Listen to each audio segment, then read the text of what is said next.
Bonjour, eh bien, je sors de ma torpeur du moment où je prends soin de moi depuis à peu près plus de 2 mois maintenant, parce qu'il y a quelque chose d'important qui est en train de se passer et qui fait que vous êtes en train de devenir complètement givré. Je veux vous parler des oxalates, le nouveau truc à la mode. Il y a un livre qui a été enfin traduit en français d'une femme qui vit aux USA, qui parle des oxalates comme étant, entre guillemets, le pire de nos ennemis.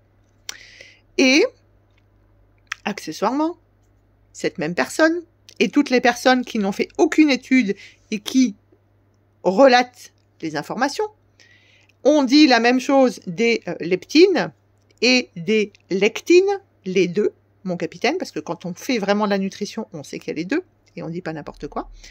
Eh bien, il disait la même chose des leptines et des lectines. Oh, c'est la pire des choses que vous pouvez faire à votre organisme. Donc, les oxalates ne sont pas la pire des choses que vous pouvez faire à votre organisme. Il faut arrêter. Qu'est-ce que c'est qu'un oxalate? C'est un sel d'acide oxalique, si on veut faire de la chimie. C'est quelque chose que l'on retrouve souvent dans les calculs rénaux, par exemple. Ok? Donc, un sel, c'est quoi? C'est un acide et une base qui se mettent ensemble. Donc, où est-ce qu'on trouve, entre guillemets, des oxalates? Eh bien, dans la rhubarbe, dans l'oseille, dans l'épinard, bien sûr. On en trouve un petit peu dans quasiment tous les végétaux, mais ceux que je viens de vous citer sont ceux qui en contiennent le plus. L'idée, c'est de se dire, est-ce que je mange tous les jours des épinards? Est-ce que je mange tous les jours de la rhubarbe? Est-ce que je mange tous les jours de l'oseille? Non. Est-ce que j'ai une alimentation équilibrée, alcaline, anti-inflammatoire? Oui. Donc, mon corps est capable de faire avec. Donc, on vous sort maintenant l'idée de « Oh, il y a une bactérie à oxalate. Si vous n'êtes pas équilibré dans votre microbiote, personne ne peut la prendre en charge. » Sauf qu'il y a 25% de personnes qui n'ont pas de problème avec ça. Et que surtout, votre microbiote, en fait, si vous avez une alimentation équilibrée, sera capable de prendre en charge vos oxalates. Ce qui va être important, c'est comme toujours. 1. Se rendre compte que c'est une nouvelle mode. Notamment, une dame qui n'a fait aucune étude, qui a payé pour avoir son diplôme, que l'on trouve beaucoup sur YouTube, vous dit, c'est la pire des choses, donc il faut faire ça, ça, ça, ça, ça et ça.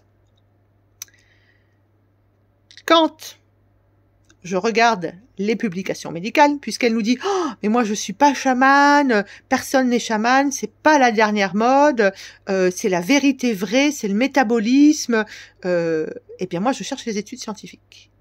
Et en fait, j'en ai trouvé 3 des études scientifiques. Et qui vont être centrées sur justement les calculs que vous faites au niveau des reins. Donc, cette personne que je ne citerai pas, en tout cas que je ne donnerai pas son nom, elle se reconnaîtra largement. C'est une personne qui était pro-végétarisme, qui était pro-végétalisme, qui a été pro-cru, et qui aujourd'hui est pro-paléolithique. Et donc, en fait, son discours change en fonction de sa mode. Les gens qui sont plus à risque sur les oxalates, et les risques, c'est quoi? C'est l'hyperperméabilité intestinale qu'on peut avoir simplement, entre guillemets, avec du stress, et je pense qu'il y a bien plus de stress dans votre vie que d'oxalates dans vos aliments. Donc, les hypersportifs, donc tous les gens qui sont en hyperperméabilité intestinale, je pense aux hypersportifs par exemple, tous les gens qui sont stressés, tous les gens qui ont une alimentation pro-inflammatoire, ok, les gens qui mangent de l'ultra transformé, etc. Donc, mais aussi les végétariens et les végétaliens, puisque vous mangez plus de végétaux. Qu'est-ce que c'est en fait que cet acide oxalique? Qu'est-ce que c'est que ces oxalates? C'est une technique pour la plante de se défendre parce que, entre guillemets, elle ne veut pas être cueillie, elle ne veut pas être mangée, elle ne veut pas être cuite, etc. etc. Et d'ailleurs, que ce soit cru ou que ce soit cuit, les oxalates restent là. Okay, donc, les gens qui vont manger beaucoup de végétaux, les gens qui vont être très dans la mode naturopathique nutritionnelle de France, parce qu'on n'apprend pas du tout ça en Suisse. Les gens qui vont vous dire faut manger des graines tous les jours, des graines germées tous les jours. Les gens qui vous disent de manger des graines de chia. Les gens qui vous disent de boire du jus d'herbe d'orge tous les jours. D'herbe d'orge, pardon, tous les jours. Les gens qui vous disent de faire des jus de légumes tous les jours. Les gens qui vous disent il faut manger un maximum de cru, etc. donc les graines de chia bien sûr, les graines de citrouille, certains oléagineux par exemple, eh bien si vous en mangez beaucoup, oui, vous allez augmenter la capacité entre guillemets, alors vous augmentez pas la capacité, on a une capacité en fait d'éliminer les oxalates naturels dans notre corps, puisque on a vécu au temps des végétaux, nous aussi, hein, on est des Homo sapiens sapiens, donc le corps est capable de les éliminer, mais jusqu'à un certain seuil.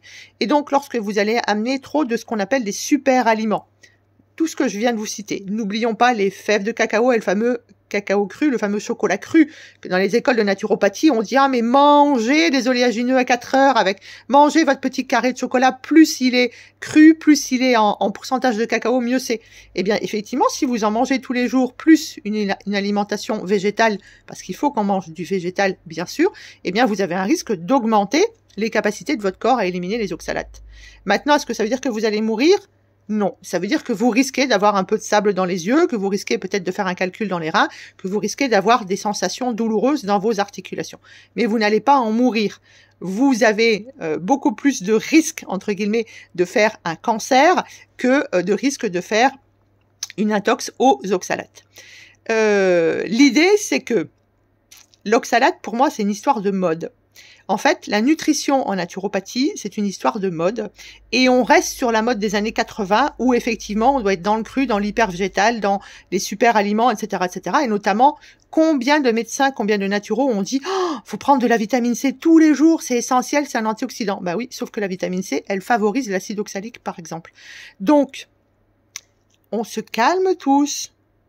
On va pas faire des bilans à 300 € pour savoir si on a la fameuse bactérie qui tue, qui mange et qui élimine les oxalates. Non, non, non, ça ne sert à rien.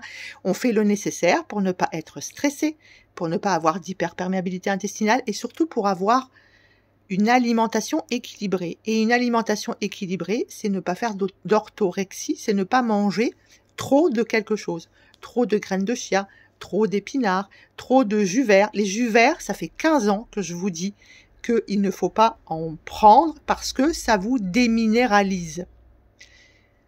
Ensuite, il est nécessaire d'avoir un équilibre acide-base correct dans notre corps, d'avoir assez de minéraux alcalins, par exemple le magnésium, le calcium, le potassium, et vous n'aurez aucune conséquence de ces oxalates.